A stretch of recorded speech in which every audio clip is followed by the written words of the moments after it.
Hi folks, I just thought I would go through the backwards design lesson plan template for our PED 3187 class. Some people were wondering how to use it. I think the goal here is to kind of conceptualize a lesson that you would like to plan in one of the courses from grade 7 to grade 10. So be sure that when you put your name and date in and you see the CNA plan title, I think what's key here is to say, well, what larger unit would it be part of? And what lesson number within that unit or that strand would you designate this particular lesson? So that's one of the questions that has arisen and I'd like to address here. Be sure to be very specific about the grade level, particularly if you're going to talk about ones that have applied or academic streams. The time for the lesson is really important to take into consideration. So if we're thinking about middle school, often we're thinking about 45 or 50-minute periods. In high school, a lot of schools have periods that are about 70 minutes long. So you want to make sure you adjust your lesson to fit into the bounds of a period that's appropriate for that age. And so we're seeing in the activity station some amazing activities that take more than one class, and that's wonderful. But for this assignment, we want to just think about a single lesson that can take place in one class. So the brief description of the assignment, or the lesson, sorry, rather not the assignment, would be what's going to take place, what the purpose of the assessment of the lesson is, and why you've chosen this particular lesson for your grade level and strand.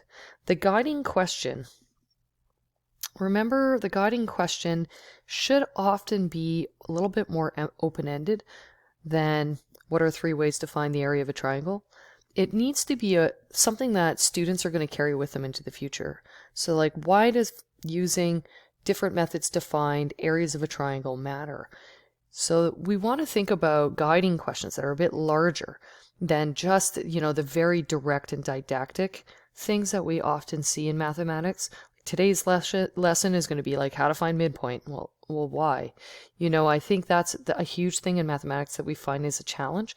So when you're putting up your guiding question or your essential question in your lessons, in your practicum, you want to make sure that students can look at the board and it's not close-ended right away, that the answer isn't because that's what's being taught today. So it's a huge spot where students have a hang-up on the lesson plan template. Overall and specific expectations, I'll let you find those from the curriculum document. And prior knowledge activation, what knowledge do students have before coming into this lesson? So in the planning part, stage 2, and I like this lesson plan template because it's very compact. You can fill in this box here on the left about the learning intentions. Today I will learn and list those things out and why, so that what skills are being developed. And you want to be able to list those out and why they matter for the moment, but also for the future. The success criteria, in other words, we're looking at sentences that begin with I can, so that students are able to articulate the kinds of skills and abilities that they develop through the lesson or on account of the lesson. And that at the end they could say, yes, I can do these things. So it's definitely taking stock of what students know as they exit your classroom. Work skills and habits, you can just check those off in that box. Learning environment. So if you have students working in groups, you have an entry ticket or you have something like that, what the physical setup might look like. Or if you have an introductory piece and then students move into groups, like this is the space where you're going to write about the learning environment. What resources and materials will you need? And I see YouTube clip, chart paper, markers there, but it could be manipulatives. It could be activity station driven. It could be a number of different things. Technology integration, definitely make note of that, especially if you have differentiation with your learners. Are there any students for whom technology is essential for them to be able to complete their tasks?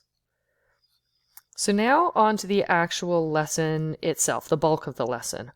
And you can see that here in the 3-act lesson plan. And I like the 3-act lesson plan. It works really, really well in mathematics. And basically you set up for the first 10 minutes to 15 minutes maximum a hook in a long class. I would say 5 to 10 minutes in a short class, like 45 to 50 minutes. Something that brings students into the space, gets them thinking about a question. It could be a video, it could be a short game, like the ones that we talked about, like Nichols or the tax collector. You know, getting students really activating their thinking, like the border problem. Might be interesting to get students to sort of unpack their ideas and then transition into the bulk of the lesson. Act 2 is where the majority of the lesson takes place, and it might include a teaching piece that has a didactic element where you're instructing, but it also should challenge students, and it also should be instructive and have students doing some work as well. I mean, passive learning is not good for anybody. And so what we want to do is see students be able to work with the concepts, document their learning, take down examples, challenge those examples in any kind of piece where they're getting new information. So basically this is Act 2 is the lesson portion, and in a 50-minute class, that might be 25 to 30 minutes of the class. For Act 3, that's your closure. And how are you going to know what your students know when they leave the room? That's what I always ask myself. How do I know which students understand what I just taught? How do I know which students are going to come back into the room with robust understanding that lets them move forward? And in this closure piece, you can consolidate the learning in a number of different ways. You can have people do an exit ticket. You could have people answer one question. You could have people ask one question, you know, on a card or out loud or in small groups or using a think, pair, share.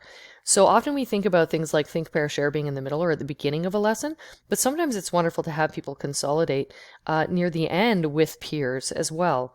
So just make sure that your lesson is always closed out so that when you move into the next day, people can walk in and say, okay, here's what I know, here's what I don't know, and they're able to articulate that as you move along. For assessment tools, if you don't have any formal assessment in the classroom, how are you still gathering information about what students know and don't know? So some teachers wish to do an assessment piece in their lesson plan for this course.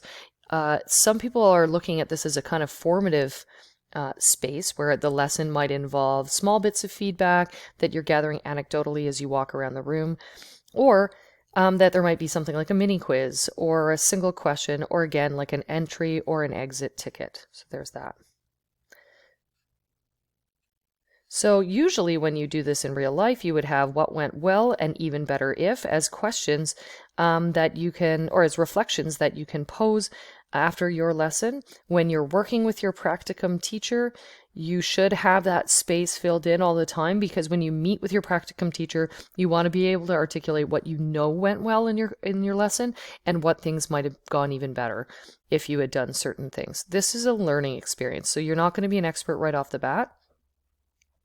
What I might suggest for this course lesson is to maybe propose some things that you think are going to go really well and things that might provide challenges and you might want to look out for as you go into your practicum, because you're not there yet, and normally it would be weaved into the course if we weren't in a pandemic. So that's the lesson plan template for 3187, and the goal is to design a really robust lesson.